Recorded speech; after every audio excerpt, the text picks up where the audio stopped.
Abra su Biblia en esta mañana en la carta a los Hebreos, capítulo 2,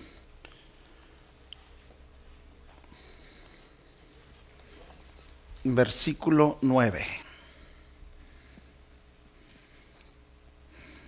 En lo que usted llega a Hebreos 2:9.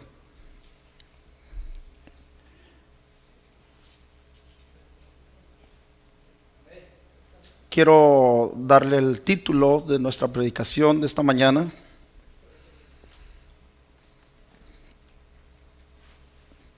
El deleite de Jesús después de su vil sufrimiento y de su muerte. El deleite de Jesús después de su vil sufrimiento y de su muerte. Vil sufrimiento. Aleluya. Lo que a nosotros nos resulta doloroso y nos compunge el alma y el corazón, para nuestro Señor Jesús es la más grande y hermosa prueba de su grande amor por toda la humanidad. Y Él se deleitó, se gozó. Sí fue muy doloroso, terrible lo que Él vivió, pero Él lo estaba soportando todo porque en el fondo de su corazón Él sabía que si Él pasaba la prueba, la victoria sería muy grande y eterna, habiendo salvado al mundo de las garras de Satanás. Amén.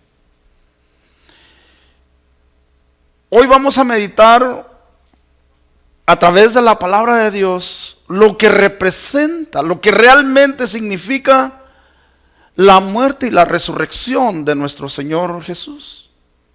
Muchos en el mundo celebran por tradición, por cultura, por costumbre, por religión, pero no hay una claridad de lo que esto verdaderamente significa. Y en la película que representa la pasión de Cristo, mucha gente se compunge, ¿verdad? No sé cuántos de ustedes que vieron en la película de el sacrificio de Jesús, el sufrimiento, les rodó una lágrima por su mejilla. Porque nosotros decíamos, qué crueldad. Pero contrario al pensamiento nuestro y al sentimiento nuestro, Jesús estaba en una condición como la mujer que está en dolores de parto. Las hermanas que son mamás saben perfectamente lo intenso que es el sufrimiento antes de dar a luz, y lloran de dolor. Pero cuando finalmente dan a luz y tienen al bebé aquí en sus brazos, ese dolor se convierte en gozo, en alegría. Felicidades a nuestras hermanas que están embarazadas. Amén. Sigan trabajando. Necesitamos que se convierta más gente a Cristo. Y si no los podemos ganar, pues hay que hacerlos. Aleluya. Amén. Entonces vamos a ir viendo a través de la palabra de Dios. Ya estamos en Hebreos capítulo 2 versículo 9. Entonces mire lo que dice aquí la palabra de Dios. Yo quiero que usted lo vaya corroborando con la Biblia, porque va a decir, ¿cómo está eso de que Él se deleitó en su sufrimiento? Sí, porque En el momento que él estaba padeciendo los azotes, los golpes, el vituperio, en el corazón de él veía el nacimiento de su amada esposa, que es la iglesia, que somos nosotros, su bebé, la niña de sus ojos. Mire, entonces dice el versículo 9, Hebreos 2:9, pero vemos a aquel que fue hecho un poco menor que los ángeles, a Jesús, coronado de gloria y de honra a causa del padecimiento de la muerte, para que por la gracia de Dios, ahí está la palabra, gustase, ¿sí?, de la muerte por todos. Entonces, si él no hubiese querido dar a luz a la iglesia, dar a luz a la que sería la esposa o a la que es la esposa del Cordero, pues él se hubiera quedado sin esposa. Pero para poder tener una esposa, así como Adán y Eva, ¿se acuerdan?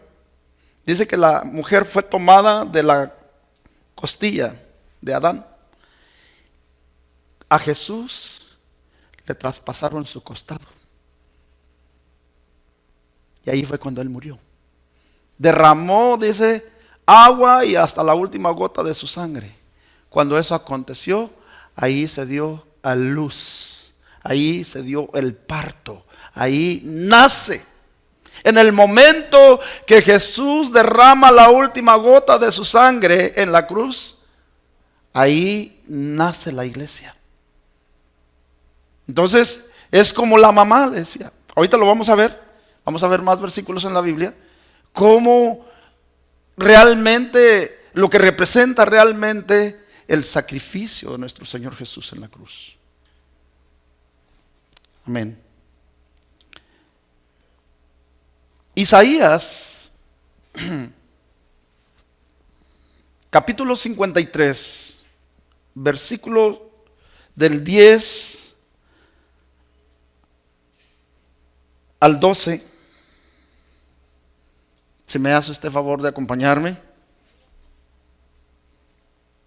Isaías capítulo 53, versículo 10. Vamos a ver, hermano, el plan glorioso de Dios por medio de su Hijo. Con todo eso, Jehová el Padre quiso quebrantarlo, sujetándole a padecimiento. Ahí le voy a poner una pausa porque hay un punto ahí. Sujetándole, dice, a padecimiento. ¿Recuerdan ustedes que cuando Jesús fue a orar con Juan y Pedro al monte de los olivos, él oró 3 veces y en la tercera vez fue cuando lo arrestaron para llevarlo preso? Pero en la última oración, en la tercera oración que él hizo, él le estaba pidiendo al Padre que si no era la voluntad de Dios que él pasara ese sufrimiento, lo evitara. Evítame este sufrimiento, evítame beber de esta copa. Pero no fue la voluntad de Dios. Por eso es que aquí este versículo 10 dice, con todo eso Jehová quiso quebrantarlo, sujetándole a padecimiento. Entonces Jesús dijo, no se haga mi voluntad, sino la tuya. Él estaba sujeto al que lo había enviado. Y sigue diciendo, cuando haya puesto su vida en expiación por el pecado, verá linaje. O sea, nosotros somos ese linaje. Cuando la sangre de Jesús haya sido vertida en la cruz, iba a ser el nacimiento de la iglesia. verá linaje. Linaje es una descendencia. Nosotros somos descendientes de Jesús por medio del sacrificio de la cruz. Un cumplimiento. Pero quiero decirle, hermano, que esta profecía se escribió aproximadamente 750 años antes del nacimiento de Jesús. Es bastante tiempo. Muchos años que el profeta Isaías habló de este acontecimiento que se habría de dar. Y lo vemos, hermano, que se cumple perfectamente tal como el profeta Isaías lo había anunciado 700 años antes. Amén. Eso es impresionante. Realmente, hermano, esto a mí me abre mucho mi mente y mi corazón para entender y ver la grandeza de Dios, la voluntad de Dios. Y esa voluntad de Dios esas promesas que Dios hizo con su Hijo Jesús, esas mismas promesas son para usted y para mí. Si Él lo dice, Él lo cumple. Por eso la palabra dice: todos los que creen, todos los que aman al Señor, los que creen en su nombre, todo lo que pidan al Padre por medio de su Hijo Jesucristo, os será hecho, os será dado. Aleluya. En el versículo 11, nos quedamos en linaje. Dice: vivirá por largos días, y la voluntad de Jehová será en su mano prosperada. Oiga, la promesa de Dios le dice: vivirá por largos días. La promesa de Dios para usted y para mí, la iglesia, es que viviremos por largos días. Seremos igual que Jesús, porque Él resucitó de los muertos y ahora vive por toda la eternidad. Vivirá por largos días. Vivir por largos días significa, hermano, que ya no hay muerte para los que creen en Él, los que han creído, los que han aceptado a Jesús, los que han reconocido a Jesús como su único Dios y Salvador, el único que nos puede librar de la condenación del infierno. Aleluya.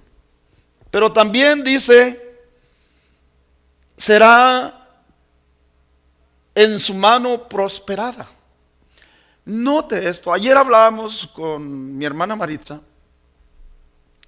y recordamos un poquito de la vida pasada. ¿Recuerda usted cuando usted estaba sin Dios y usted derrochaba su dinero en muchas cosas que no necesitaba?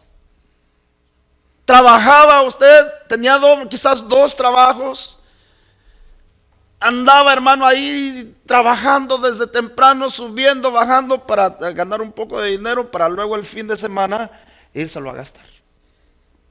Al mall, al casino, a tantos lugares de diversión que hay. Y el dinero, hermano, por más que tú trabajabas, no te rendía. Pero cuando venimos a los caminos de Dios, Dios no solamente te salvó de la condenación del infierno, sino también nos salva de la pobreza. Ahora nos hace pensar mejor. Dices: hoy mi dinero lo voy a guardar, voy a comprar lo que más necesito. Hoy somos compradores inteligentes. Ya no derrochamos, ya no tiramos nuestro dinero en cosas, hermano, como lo hacíamos antes. Yo recuerdo, hermano, cuando fui joven, le ponía los rines brillantes a mi carro, hermano, con luces y todo. El sonido del estéreo. Venían los ladrones y te lo robaban y se lo volvía a poner otra vez. Había un sobrino mío que decía: voy a ver quién se cansa primero, el ladrón o yo.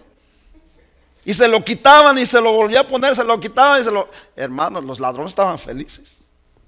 Bueno, pues él se cansó, ¿verdad? Hasta que maduró y entendió que no era por ahí la cosa. Entonces, nuestra vida es próspera, pero no solamente en las finanzas, sino también en lo familiar. Nuestras relaciones de familia se fortalecen. Nuestra relación en nuestro matrimonio va mejorando cada día. Nos volvemos más comprensibles el uno con el otro. Te vuelves más tolerante, más flexible con tu esposa o con tu esposo. Un hermano decía: ¿por qué dejas, hermano, que tu esposa te ponga a lavar los trastes? Y decía la respuesta, en el inglés los americanos dicen happy wife, happy life. Amén. Entonces es una cuestión de trabajar en equipo, ¿sí?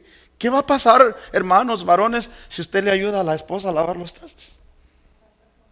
Mire, hermano, no por presunción ni nada, pero ayer estuvimos con algunos hermanos que nos visitaron en la casa.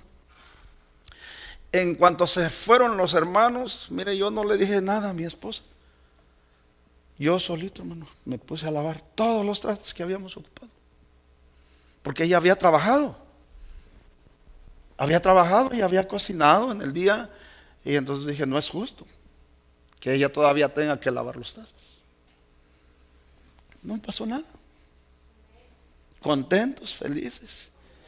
Y me dice mi esposa: así sí puedes traer a los hermanos las veces que quieras. Oiga, pues funciona. Funciona. Pero mire, ¿verdad? Solo hay que prosperar un poquito. Entonces, pero vamos a seguir en el tema. Yo sé que esto está interesante, pero dice: será en su mano prosperada. Amén. Somos prósperos, hermano. Dios quiere que prosperemos no solamente en lo económico, sino que seamos prosperados en todas las cosas. Pablo le dijo a Gallo: deseo que te vaya bien. Y en la medida que prospera tu alma, seas prosperado en todas las cosas. Entonces, si prosperamos en nuestra alma, amén, seremos prosperados en todo. Entonces es una promesa ahí del Señor. Veamos el versículo 11. Verá el fruto de la aflicción de su alma y quedará satisfecho por su conocimiento, y justificará mi siervo justo a muchos y llevará las iniquidades de ellos. Oiga, ¿sabe lo que significa esto? Quedará satisfecho. Por eso, hermano, es que lo que estábamos hablando del deleite de Jesús. Claro que no, físicamente no es algo bueno, ¿verdad? Estar padeciendo golpes, vituperios, azotes, no es nada rico eso. Pero en el fondo de su alma, Jesús se sentía satisfecho. Cada vez que recibía un golpe y él cimbraba su cuerpo, él decía, pero en su alma, en su espíritu, Dios lo fortalecía. Aguanta, porque lo que viene va a ser mucho más grande. El linaje de nosotros. Entonces dice, él quedó satisfecho. Por su conocimiento justificará a muchos. ¿Sabe de quién estaba hablando ahí? ¿Sabe de quién? De usted y de mí, de nosotros. Porque por la sangre de Jesús, por el sacrificio de Jesús, ahora nosotros somos justificados delante de Dios y ya no hay condenación para nosotros. Ese era el trabajo difícil que Jesús estaba haciendo, estaba pasando en ese momento en la cruz. Ahora, hermano, mire, solo por citar un ejemplo, en el antiguo pacto, en la ley mosaica, los sumos sacerdotes, para poder subir al altar, hermano, tenían que bañarse bien. No quiero decir que yo no me baño, sí me baño, hermano. Se tenían, hermano, que estar consagrados plenamente a Dios, sin pecado, hermano, sin mancha alguna. La ropa que ellos llevaban tenía que ser ropa de lino fino, limpiecita, hermano. Porque en el altar donde ellos estaban, en el tabernáculo, ahí habitaba la presencia de Dios. Literal, hermano. Y sabe, entraban ellos con unas campanitas en el pantalón o en la túnica que ellos llevaban. Y entraban con un cordón atado de los pies, dice. Porque si el sumo sacerdote entraba con pecado al altar, ahí el poder de Dios lo mataba.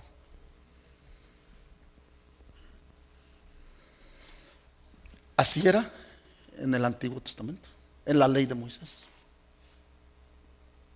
Pero por este sacrificio que Jesús hizo en la cruz, hoy nos podemos subir nosotros. ¿Sabe por qué? Porque Dios entiende perfectamente que hay una naturaleza pecaminosa en nosotros. Cuando Él vino y vivió en carne propia, cuando Él sufrió calor, frío, los golpes, hambre, porque acuérdense que Él ayunó 40 días, Él pasó hambre. Tuvo tentaciones sexuales, hermano. Estuvo rodeado de muchas mujeres. Hay quienes inclusive le atribuyen que Jesús haya tenido una relación con María Magdalena. Hay quienes, pero sabemos que no es así. Él es santo. Él no tuvo relación. Pero sí, la tentación estuvo cerca de él. Cuando la mujer samaritana le dijo, trae a tu marido, le dijo, Señor, ¿qué te pasa? Yo soy soltera. Y le dijo, no, a mí no me engañas. 7 maridos has tenido y aún el que tienes no es tu marido. O sea, en otras palabras le dijo, amantes. Amén. Pero Él fue probado en todo, hermano, para que nosotros pudiéramos alcanzar la redención y la salvación, el acceso a este lugar donde hoy estamos predicando. Si la ley estuviera vigente como estaba en los tiempos de Moisés, hermano, usted ya no tuviera pastor ahorita. No habría pastores. Qué difícil, hermano. Si nos rigiéramos conforme a la ley de Moisés, hermano, muy pocos podríamos sobrevivir. Porque la naturaleza pecaminosa está en nosotros. Por eso Pablo decía, hermano, miserable de mí, pecador de los cuales yo soy el primero.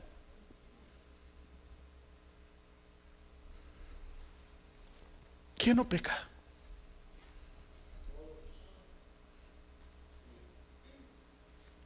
Voy a compartir un tema en los próximos días acerca de los 5 sentidos.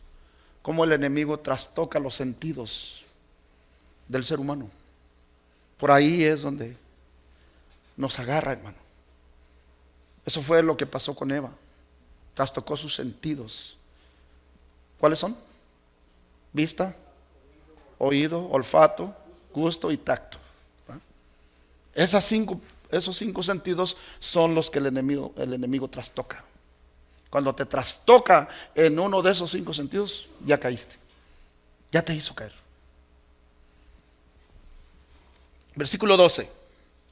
Por tanto, yo le daré parte con los grandes y con los fuertes repartiré despojos, por cuanto derramó su vida hasta la muerte y fue contado con los pecadores, habiendo él llevado el pecado de muchos y orado por los transgresores. 2 cosas importantes aquí en este último versículo. Él se hizo, dice, pecador, pero no porque él hubiese pecado, sino porque Él cargó con los pecados de la humanidad. Él llevó tus pecados, mis pecados y los pecados de todos y cada uno de nosotros. Él se hizo maldito por nosotros, no porque Él haya hecho un pecado. Él llevó los pecados de nosotros. Por eso, hermano, cuando dice el Señor que Él ha perdonado vuestros pecados y que Él los arroja a lo más profundo de la mar, y Él no se acuerda más de ellos. Debes de sentirte perdonado y perdonada. Porque Dios es fiel. Él no miente. Dios no es como usted y yo, hermano, que perdonamos pero no olvidamos. Quizás usted solamente necesite perdono, pero solo de labios. Y se enojan pasado mañana y le vuelve a restregar, le vuelve a sacar el pasado. Hay hermanas o hermanos que todavía le reclaman a sus esposas del novio que tuvieron en la secundaria. Pero hay una frase que dice por ahí que lo que no fue en tu año, que no te haga daño. Perdonar, hermano.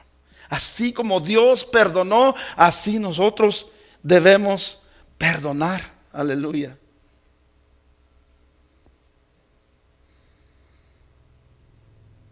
Y dice al final del versículo, así como Él oró por sus transgresores. ¿Se recuerdan la oración de Jesús? Estando arriba en la cruz.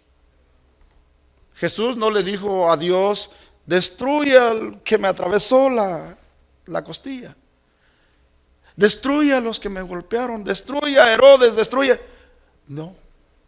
La oración de Jesús dijo, Padre, perdónalos, porque ellos no saben lo que hacen. Ellos lo hicieron, pero bajo la permisiva de Dios. Dios lo permitió para que se cumpliese el propósito de llevar a Jesús a la cruz. Si esos hombres no participan y no hacen todo lo que tenían que haber hecho, no hubiera habido sacrificio. Y si no hubiera habido sacrificio, ¿qué hubiese pasado con nosotros? Estuviéramos en la misma condición.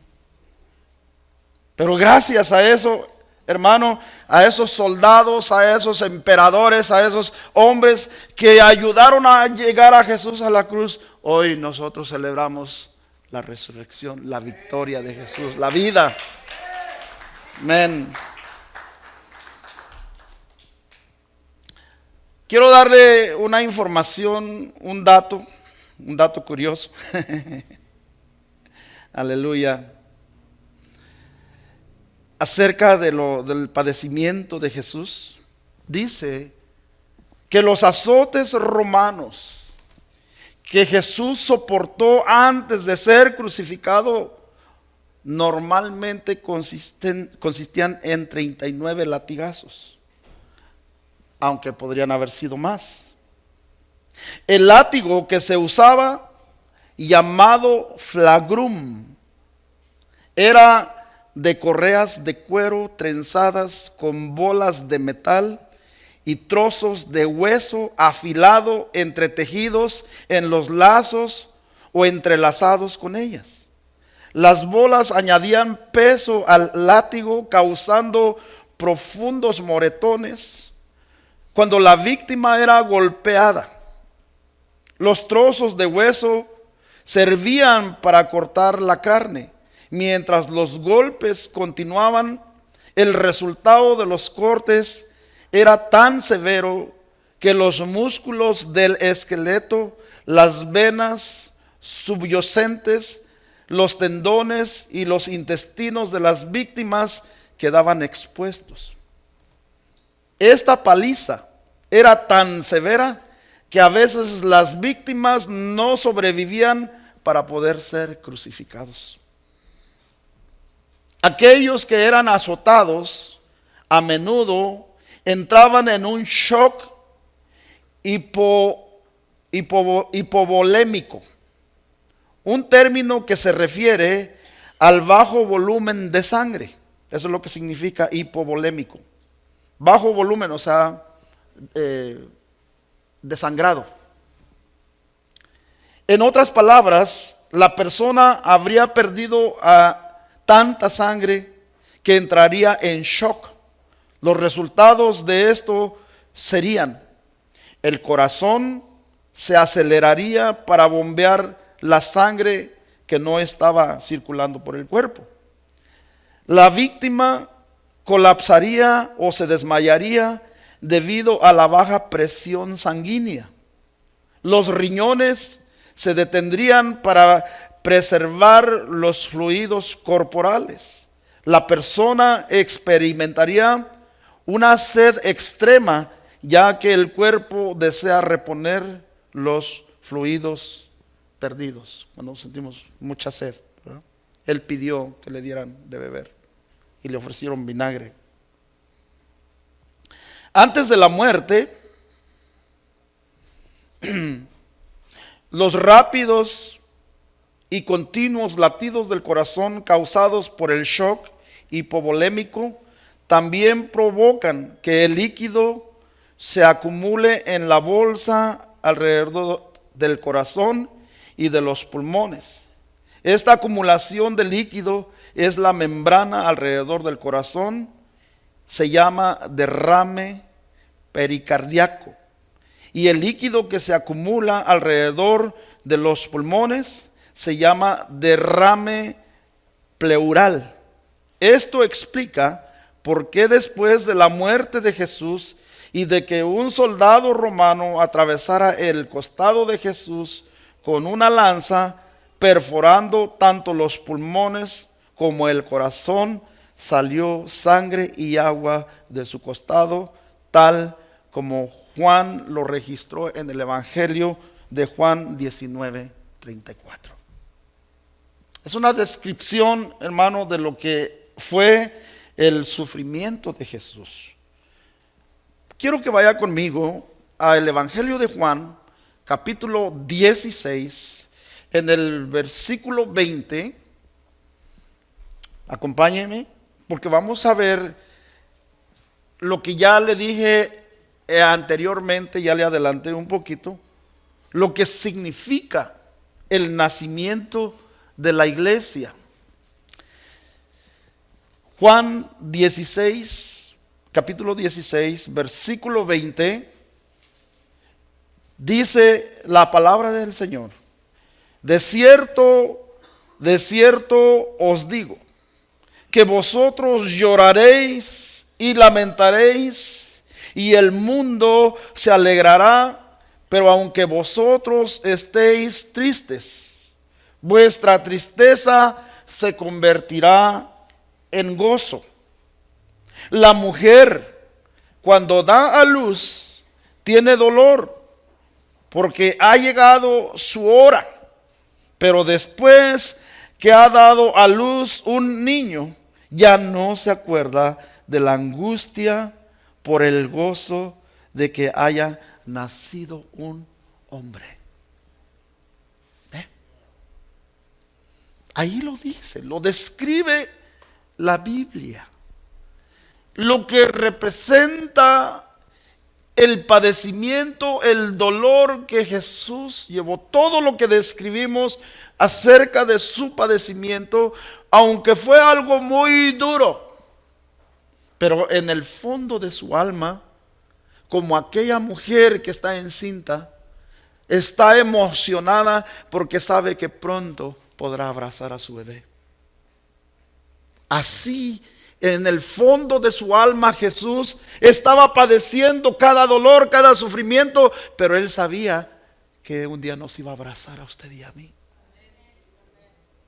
Aleluya. Nosotros somos sus bebés. Esos bebés, hermano, que él parió con dolor y sufrimiento en esa cruz. Aleluya. Lo que dice el versículo que le cité en la explicación previa, en Juan 19:34, dice: pero uno de los soldados le abrió el costado con una lanza, y al instante salió sangre y agua en el costado. Quiero traer, hermano, a una reflexión a usted en su corazón, que cuando en el principio de la creación Dios creó a Adán, Y dice que Dios miró a Adán entre todo lo creado, entre todos los animales, y no se halló ayuda idónea para él. Dios dijo, no es bueno que el hombre esté solo, ¿verdad? Le haré una ayuda idónea, una compañera. Entonces la Biblia describe en Génesis capítulo 2 que lo metió en un sueño profundo y le abrió su costado. ¿Sí? Y de ahí, del costado de Adán, nació Eva, que sería la esposa de Adán. En la Biblia encontramos que Cristo es el segundo Adán. ¿Amén? Y Cristo, como segundo Adán, también tenía que tener una esposa. ¿De dónde salió la esposa de Jesús? ¿De dónde salió? De la costilla. Porque también se le abrió su costilla. De la misma manera que se le abrió la costilla a Adán, de la misma manera también se abrió la costilla de Jesús. Ahí fue cuando él murió.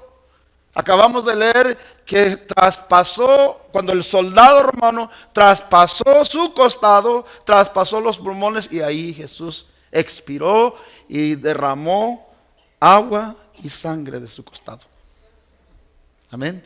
Ahí se dio a luz. Ahí Jesús nos dio a luz a nosotros, la iglesia.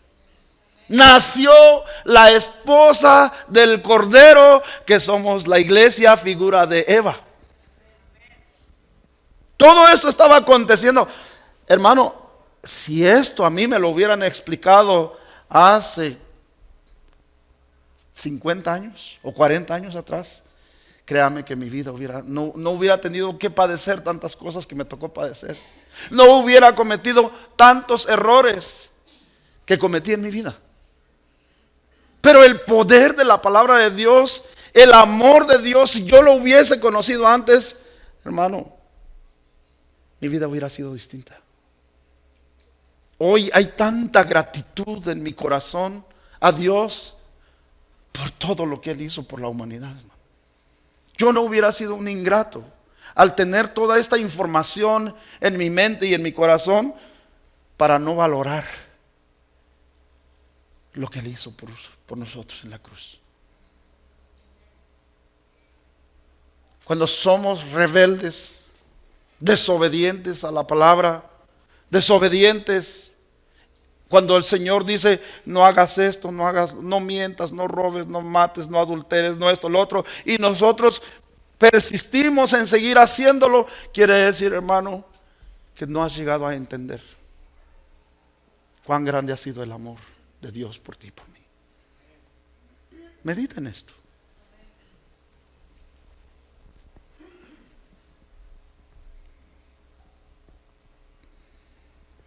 Segunda de Corintios, capítulo 12, versículo 10. Cuando el apóstol Pablo empezó a predicar de Cristo, Pablo entendió su naturaleza como ser humano. Y Pablo declara las siguientes palabras: así como usted y yo somos, Pablo también, siendo un apóstol del Espíritu, mire lo que dice. Segunda de Corintios 12, 10. Me alegro de ser débil, de ser insultado y perseguido, y de tener necesidades y dificultades por ser fiel a Cristo. Pues lo que me hace fuerte es reconocer que soy débil. Amén. No es pecado, hermano, que tú reconozcas delante de Dios que no eres fuerte, que no eres Superman o super mujer. Pablo dice, lo que me hace fuerte es reconocer que soy débil. Porque en la debilidad, ahí es donde se manifiesta Cristo, el poder de Cristo. Muchos de nosotros, hermano, antes que no daban, hermano, ni un penny partido a la mitad por nosotros. Hoy nos hemos convertido en hombres y mujeres de valor, como un diamante. La vida del cristiano, o la vida del no cristiano, déjeme acomodarlo, es como un diamante en bruto. ¿Cuántos conocen los diamantes? El diamante, para ser diamante, primero hay que irlo a buscar a las minas. Allá están los trabajadores buscando esas rocas que parecen carbón. Tú puedes tener un diamante aquí en tu mano, pero si no eres conocedor de diamantes, vas a decir esta piedra fea. Así somos nosotros, sin Cristo. Así éramos muchos de nosotros sin Cristo. Pero para Dios dice que somos piedras preciosas. ¿Qué es lo que hace el joyero?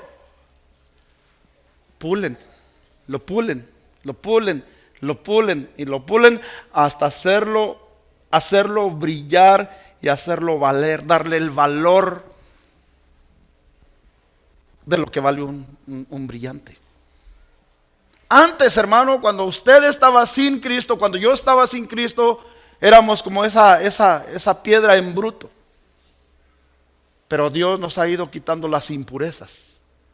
Nos ha hecho ver que Él, lo que hizo en la cruz, Él no fue a morir por gusto. Él no fue a morir, hermano, porque a Él le gustaba la mala vida. Él fue, hermano, a morir porque Él quería pulirnos con su palabra, como el alfarero, ¿sí? Hacernos instrumentos útiles para vida eterna.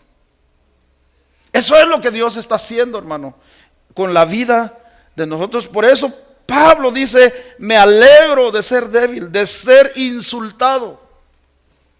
Para muchos, hermano, el cristianismo quizás pueda resultar hasta una vergüenza. Muchos se avergüenzan, hermano. Hoy en día, hermano, las Biblias las hacen más pequeñitas, hermano, para poderla esconder acá.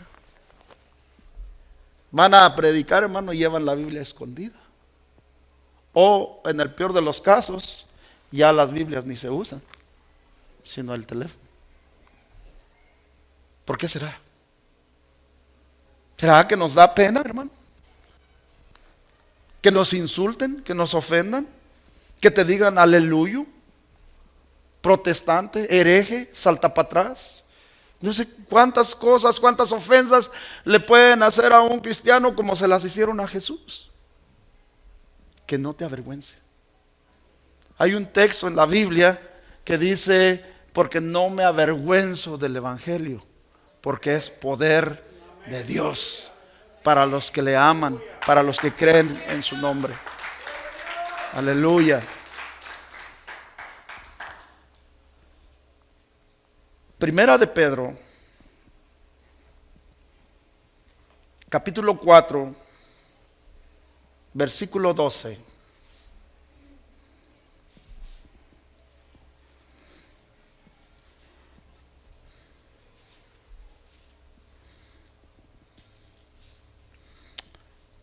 Dice, amados, no os sorprendáis del fuego de prueba que os ha sobrevenido, como si alguna cosa extraña os aconteciese, sino gozaos por cuanto sois participantes de los padecimientos de Cristo, porque también en la revelación de su gloria os gocéis con gran alegría.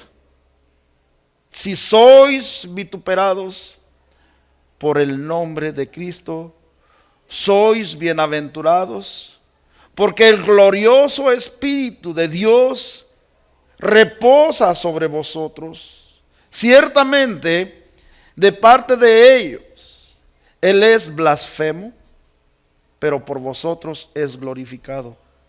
Así que ninguno de vosotros padezca como homicida o ladrón o malhechor o por entrometerse en lo ajeno.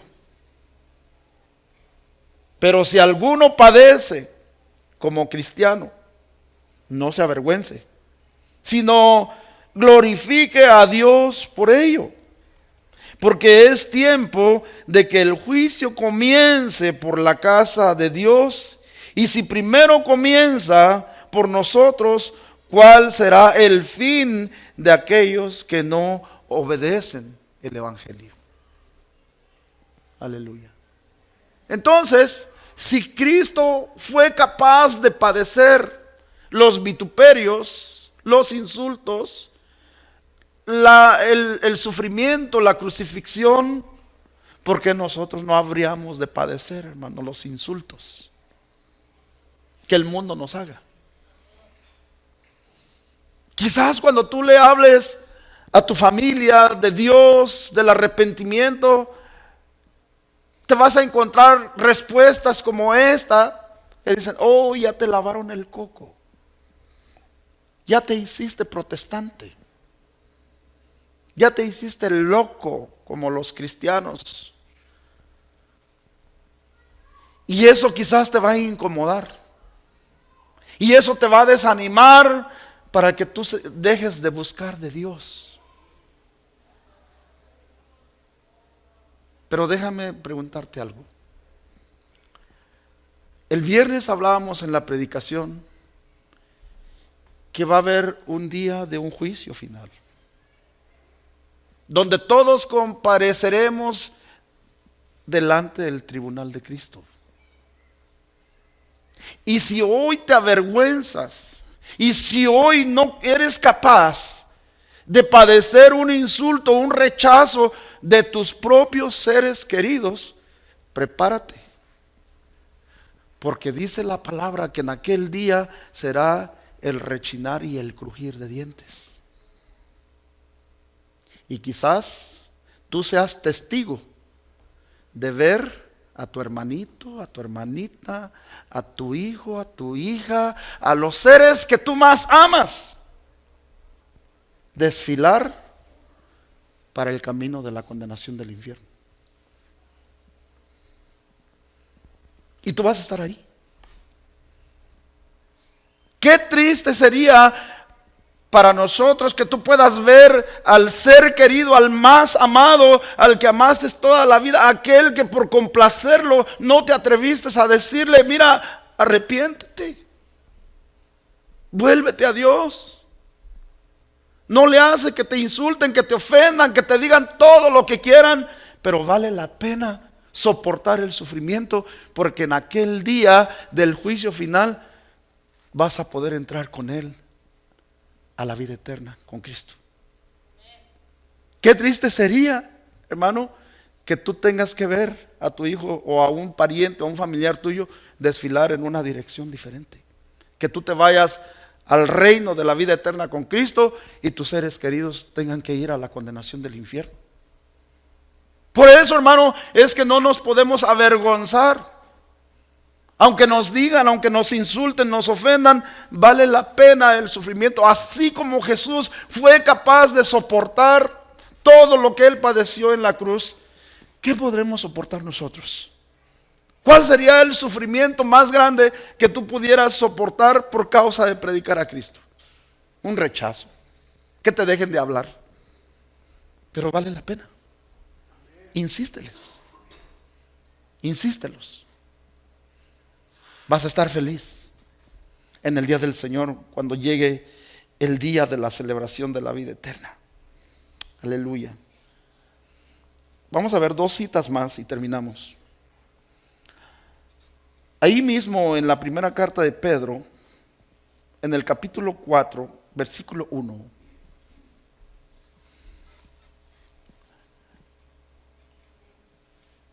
Puesto que Cristo ha padecido por nosotros en la carne, vosotros también armaos del mismo pensamiento, pues quien ha padecido en la carne terminó con el pecado.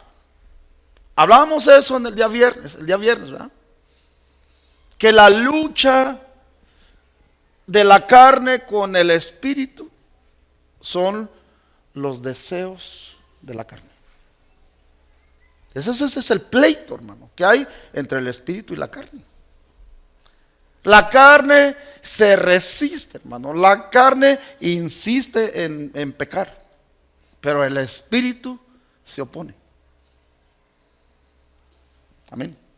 Entonces dice aquí, hermano, lo que acabamos de leer: puesto que Cristo ha padecido por nosotros en la carne, vosotros también armaos del mismo pensamiento, pues quien ha padecido en la carne terminó con el pecado. Hay que castigar esta carne. Hay que resistir, hermano. Decirle no, no, no, no, no. Cuando tú tengas la fuerza para decir no, entonces has vencido al pecado. Has vencido al enemigo. Versículo 2 dice: para no vivir el tiempo que resta en la carne conforme a las concupiscencias de los hombres, sino conforme a la voluntad de Dios. Baste ya el tiempo pasado para haber hecho lo que agrada a los gentiles, andando en lascivias, concupiscencias, embriagueces, orgías, disipación y abominables idolatrías. A estos les parece cosa extraña que vosotros no corráis con ellos en el mismo desenfreno de disolución y os ultrajan.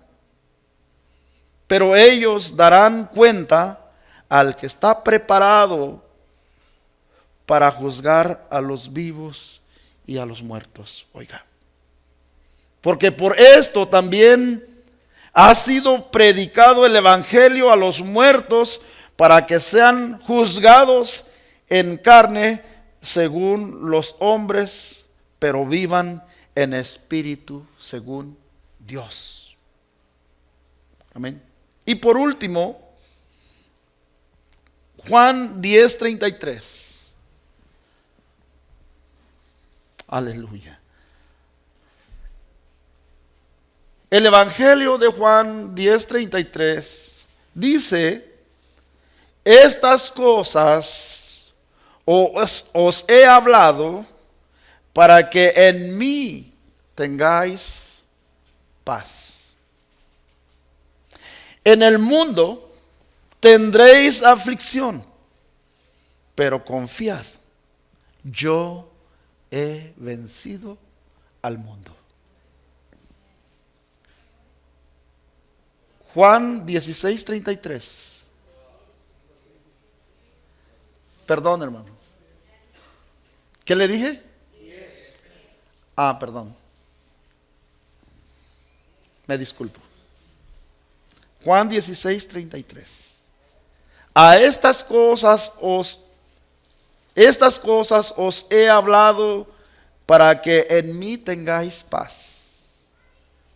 En el mundo tendréis aflicción, pero confiad, yo he vencido al mundo. Aleluya. Dele un aplauso. Gloria al Señor. En conclusión de todo esto, ¿qué nos deja la enseñanza de Jesús? La enseñanza de Jesús me deja en mi corazón que para poder volver a la casa del Padre, para volver a Dios, para volver allá a reunirnos con el Señor, tenemos que pagar un precio. Amén. Tenemos que pagar un precio. El precio que Jesús pagó fue un precio muy caro. El precio que nosotros tenemos que pagar es un precio muy barato. Porque Él ya lo hizo todo. ¿Qué es lo que tenemos que hacer? Solamente ser obedientes. Tú ya no tienes que morir en una cruz. Tú ya no tienes que ser crucificado. Tú ya no tienes que pasar todo eso que Jesús para ir al cielo. Muy sencillo, hermano. Muy sencillo. Dije un precio muy barato, o sea, en el buen sentido de la palabra. No que estamos diciendo que es barato, hermano, el evangelio, porque nuestro evangelio no es un evangelio barato. Nuestro evangelio, hermano, es un tesoro que debemos codiciar, abrazar, llevarlo, hermano, cada día en nuestro corazón, porque a través de este evangelio, miren, nosotros vamos en dirección a la eternidad. No tenemos que hacer otra cosa más que ser obedientes, dejarnos enseñar, dejarnos guiar por la voz de Dios, por la voz de su Espíritu Santo. Aleluya. Póngase sobre sus pies. Vamos a darle gracias al Señor por su palabra. Gracias por todo lo que Él hizo en esa cruz. Voy a pedirle a mis hermanos de alabanza, si pueden pasar, por favor. Amado Dios, estamos, Señor, agradecidos por todo lo que tú has hecho, Señor. Por todo tu grande amor que nos mostraste en esa cruz. Hoy, Señor, estamos aquí delante de tu presencia, celebrando la vida con Jesús, celebrando una relación perfecta entre la iglesia y Cristo.